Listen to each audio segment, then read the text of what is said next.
ex@Rodpack.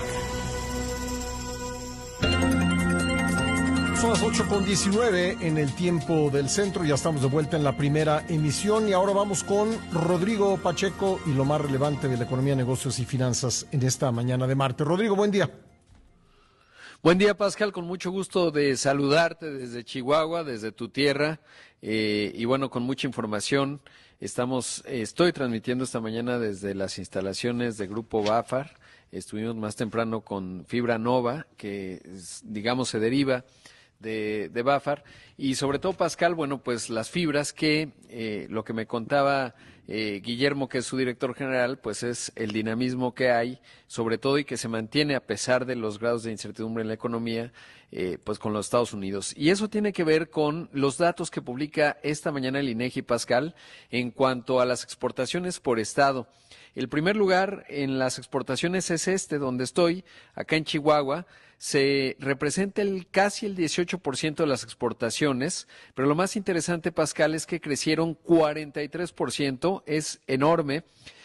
Luego viene Coahuila, que también tuvo un crecimiento no tan fuerte, es la segunda entidad más exportadora, 0.4%, representa 12% de las exportaciones. En tercer lugar viene Nuevo León, que tuvo un crecimiento de 5%, nada mal, representa casi 10% de las exportaciones a nivel estatal o a nivel nacional, más bien como porcentaje a nivel nacional. Baja California es el cuarto, con un crecimiento de 9.3%, más bien una caída de 5%, y representa 9% de las exportaciones. Y en quinto lugar viene Jalisco, con prácticamente 7% de las exportaciones, y Jalisco sí creció mucho, casi 41%. Ahora, un dato interesante que estaba cruzando ahorita, Pascal, es cómo el México, que está integrado a la región Norteamérica, pues los datos nos muestran que tienen un ingreso promedio por hogar por encima de la media nacional. Por ejemplo, en el caso de Chihuahua,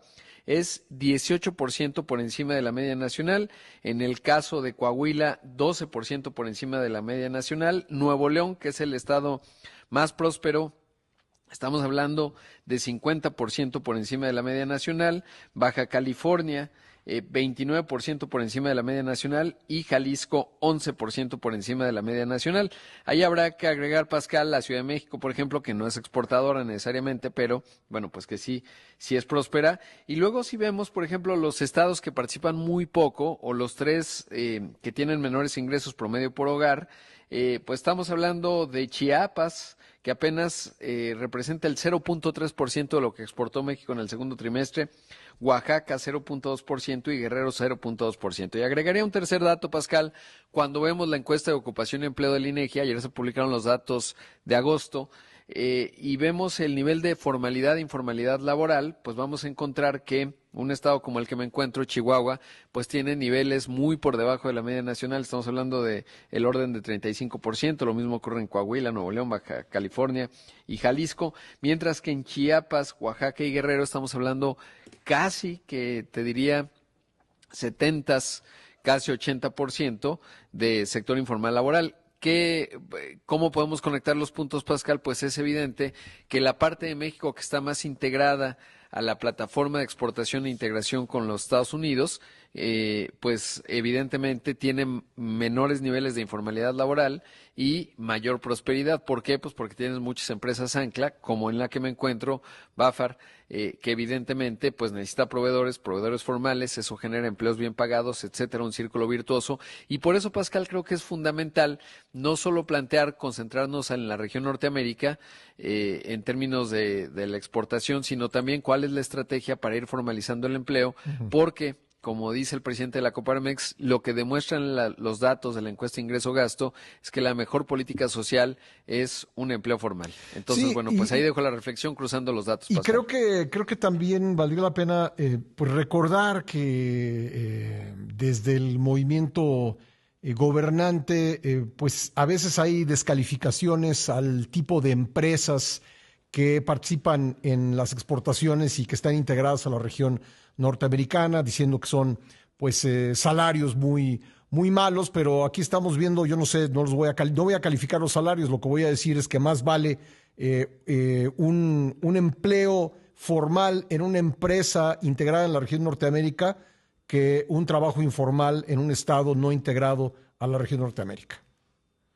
Totalmente. Y te diría lo siguiente, la semana pasada que estuve en Ciudad Juárez, me decían, hombre, aquí el salario mínimo, incluso el de la frontera, que es más alto, pues no lo podemos pagar porque entonces nadie llega y es mucho más caro el costo de rotación en las empresas. Entonces, en realidad lo que acabó ocurriendo es que, por ejemplo, acá en Chihuahua no es diferente, hay mucha demanda de puestos de trabajo formales y obviamente los salarios tienden a ser más altos. Entonces, de repente se vuelve un poco un mito este asunto de salarios de hambre o Sí, salarios mal exacto, esa era pagados, la porque en expresión. realidad Sí, exacto. sí. Entonces, bueno, no es así. Y hablando de empleo formal, Pascal, por cierto, se dan a conocer los retiros parciales por desempleo y crecieron 114%. Estamos hablando de 3.356 millones de pesos y esto lo que nos refleja es pues que 169,000 trabajadores se quedaron sin empleo formal y recurrieron a ello, que es muy doloroso desde el punto de vista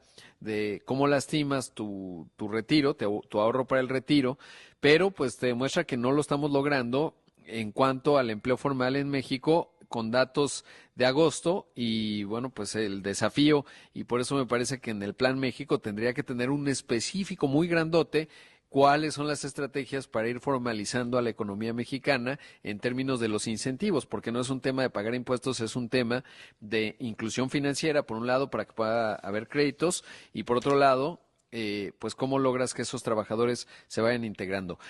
Nada más mencionar rápidamente, se dieron a conocer datos, Pascal. Me voy a otra parte de la economía del Consejo Mundial de Viajes y Turismo, y ahí establecen que la derrama económica por turismo, hoy en la mañana tuve ahí algo de confusión, pero representa el 15% del Producto Interno Bruto Nacional, 281,000 millones de dólares, que es el otro motor importante que tiene México, con ventajas comparativas, en donde obviamente también es la integración a la región Norteamérica, porque 8 de cada 10 turistas vienen de los Estados Unidos, pero pues necesitamos promoción, ¿no? Para aprovechar estas ventajas. Este estado en el que me encuentro, el más grande desde el punto de vista de la superficie y en muchos otros sentidos, pues una verdadera potencia turística, sin embargo, pues falta mucha promoción, mucha infraestructura para que esto pueda convertirse en una realidad. Recientemente, por cierto, dejó Braulio Arzuaga el liderazgo del Consejo Nacional Empresarial Turístico, que ha sido una voz muy importante en este otro componente, porque te acordarás que en la construcción del Tren Maya, pues los recursos del CPTM, del Consejo de Promoción Turística, pues se fueron a ello y de repente México no está presente en muchos eventos internacionales del sector turístico,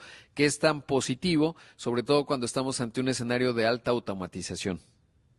Pues sí, es un sector que sin duda hay que cuidar porque además tenemos competencia, ¿no? Competencia en la región y Sí, competencia en el mundo en general.